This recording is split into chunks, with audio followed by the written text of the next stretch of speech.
और फिर नेक्स्ट है हमारा स्पेस सुपरविजन प्रोटोकॉल। तो बेसिकली इसको एक सिनेरियो से समझ लेते हैं और उसके बाद देख लेते हैं इसके पूरा स्टेप्स क्या होते हैं इसके अंदर। तो सिनेरियो ये है कि पेशेंट जब आया आपके पास तो मिक्स्ड डेंटिशन स्टेज में है और इस तरह है कि उसको क्राउडिंग है, यूजुअली मैंडिबुलर आर्च के अंदर उसकी क्राउडिंग है। तो आपने उस पर मिक्स्ड डेंटिशन के स्पेस एनालिसिस रन किया, लेकिन उससे कोई कंक्लूसिव आंसर नहीं निकल सका आपके पास कि जब उसके परमानेंट उसके प्राइमरी को रिप्लेस कर लेंगे टीथ तो क्राउडिंग एलिविएट हो जाएगी या नहीं। तो इस केस के अंदर आप स्पेस सुपरविजन प्रोटोकॉल फॉलो कर सकते हैं, जिसमें बेसिकली ये होता है कि हम जो प्राइमरी टीथ होते हैं उनको एक एक करके एक्सट्रैक्ट करते जाते हैं और जो परमानेंट टीथ होते हैं उनके आने की जगह बनाते जाते हैं। तो ये बेसिक आइडिया है आपके इसके स्पेस सुपरविजन प्रोटोकॉल क्या होता है। अब इसमें भी बेसिक आइडिया वही है कि आपकी जो है ओवरऑल कोई स्केलेटल डिस्क्रिपेंसी ज़्यादा नहीं होनी चाहिए, वेल अलाइंड आर्चेज होनी चाहिए, क्लास 1 के आसपास कहीं होना चाहिए उसको, और तो उस केस के अंदर हम इसको फॉलो कर सकते हैं। अब उसके पीछे बेसिक आइडिया क्या है, तो यहाँ पे आपको जो आर्च जो बनाई हुई नज़र आ रही है वो इस तरह है कि ये 6 प्रेजेंट है जो कि क्लास 1 के अंदर है। ईज़ का आप अगर रिलेशन देखें तो वो मीजियल स्टेप बन रहा है, और फिर इसी तरह डी और सी पढ़े हैं आगे 1 2 1 2 आपके परमानेंट आ गए हैं जहाँ पे क्राउडिंग है बेसिकली।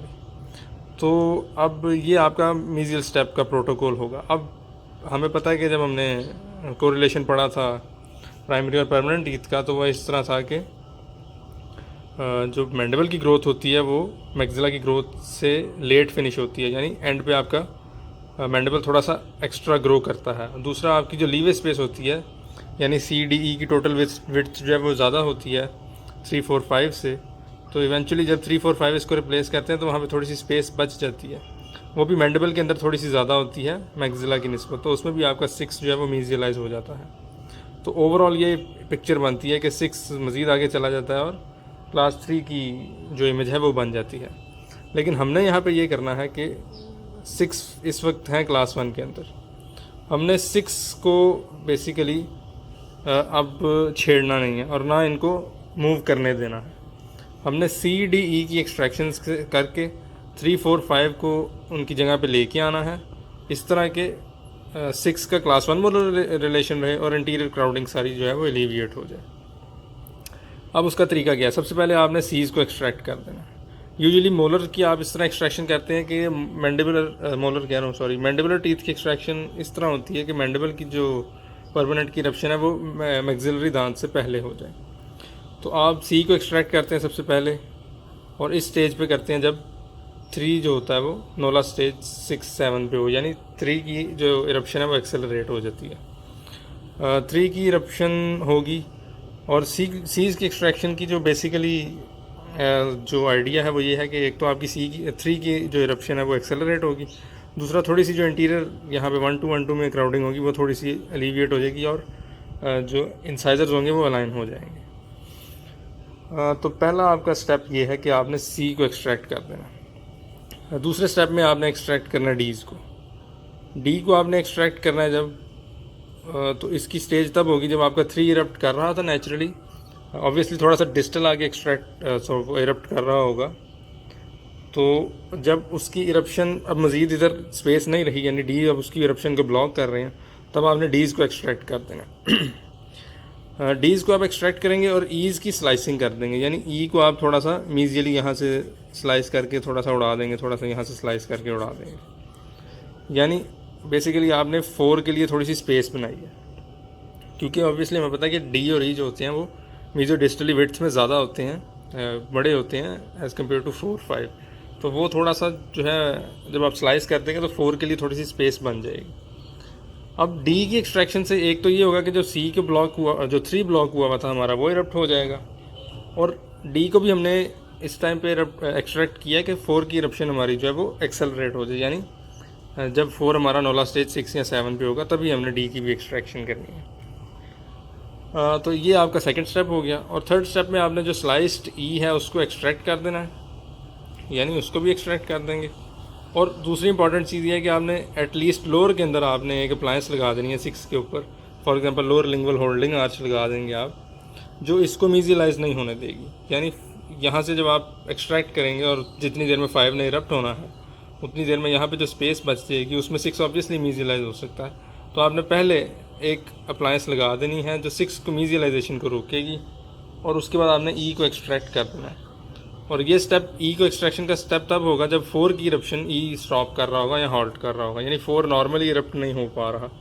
तो ई को भी एक्सट्रैक्ट कर देना है और कोशिश ये करनी है कि 5 पहले इरप्ट हो जाए 7 की निस्बत। अब 7 पहले इरप्ट हो जाता है फॉर एग्जांपल आपका, तो 6 और 7 दोनों मिलकर पुश करेंगे, इस स्पेस के अंदर मीजियलाइज होने के चांसेस उनके ज़्यादा हो जाएंगे।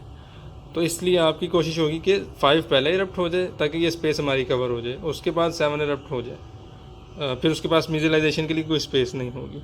तो ये आपका पूरा प्रोटोकॉल है। सी डी ई की एक्सट्रैक्शंस हैं जिसमें आपने 3 4 5 को एक्यूमुलेट किया, प्रोवाइडेड कि आपका जो 6 थे वो ऑलरेडी क्लास 1 के अंदर थे और आपने उनकी मूवमेंट को स्टॉप किया है। अब अपर में यूजुअली अप्लायंस नहीं लगाते, वो इसलिए कि अपर में मीजियल मूवमेंट के चांसेस कम होते हैं, लोअर में ही मीजियल मूवमेंट ज़्यादा होती है। फिर दूसरा आ जाता है कि आप अगर फ्लश टर्मिनल प्लेन है आपका तो उसमें आप क्या प्रोटोकॉल फॉलो करेंगे।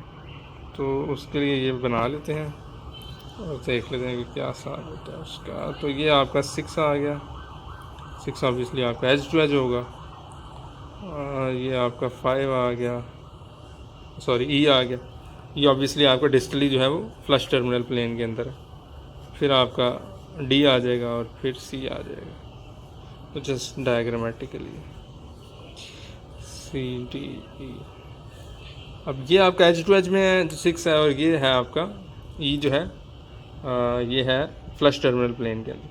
अब इसमें अगर आप देखें तो 6 हमारा क्लास 1 के अंदर नहीं है, इसलिए हम सिंपल ये वाला प्रोटोकॉल फॉलो नहीं कर सकते। इसमें तो यही था सिंपल कि 6 को हमने क्लास 1 में तो जो हमारा मीजियल स्टेप था उसमें तो पहले से हमारा 6 जो था वो क्लास 1 रिलेशन के अंदर था, तो उसकी मूवमेंट को स्टॉप करके हमने बाकी सब की एक्सट्रैक्शन से बाकी दांतों को हमने नॉर्मल स्पेस के अंदर ले आए। इसके अंदर हमने पहले 6 का क्लास 1 रिलेशन अचीव करना है। उसके लिए हम अपर 6 में एक अप्लायंस लगाते हैं इसको डिस्टलाइज करने के लिए। अपर 6 को हम डिस्टलाइज करके इस तरह क्लास 1 के अंदर ले आते हैं। अब जब ये क्लास 1 के अंदर आ जाएगा तो उसके बाद सारे स्टेप सेम होंगे। पहले आप सी को एक्सट्रैक्ट करवाएंगे, इंटीरियर्स अलाइन करेंगे और 3 की इरप्शन होगी जिसको आप हेसन करेंगे ताकि बेसिकली सी को आप नोला स्टेज जब 3 नोला स्टेज 6 या 7 पे होगा तब एक्सट्रैक्ट करेंगे। अब जब 3 की एक्सट्रैक्शन जो है नॉर्मली नहीं हो पा रही होगी तो आप डीज को एक्सट्रैक्ट करेंगे, सी को स्लाइस कर देंगे और इस टाइम पे करेंगे कि जब 4 नोला स्टेज 6 7 पे हो ताकि 4 की इरप्शन हेसन हो जाए।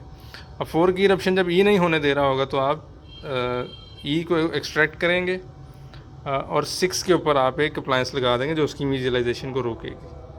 तो ये आपका ओवरऑल पिक्चर है कि स्पेस सुपरविजन प्रोटोकॉल क्या होता है और उसको मीजियल स्टेप में और फ्लश टर्मिनल प्लेन में किस तरह आप उसको फॉलो करते हैं। तीसरी चीज़ डिजिटल स्टेप होती है। डिजिटल स्टेप के अंदर यूजुअली आपका स्पेस सुपरविजन प्रोटोकॉल नहीं फॉलो होता, उसके अंदर आपका यूजुअली कोई स्केलेटल प्रॉब्लम होती है, इसलिए उसको किसी और तरीके से डील किया जाता है, उसको सिंपल स्पेस सुपरविजन प्रोटोकॉल से नहीं किया जाता। तो ये उसका बेसिक आइडिया था।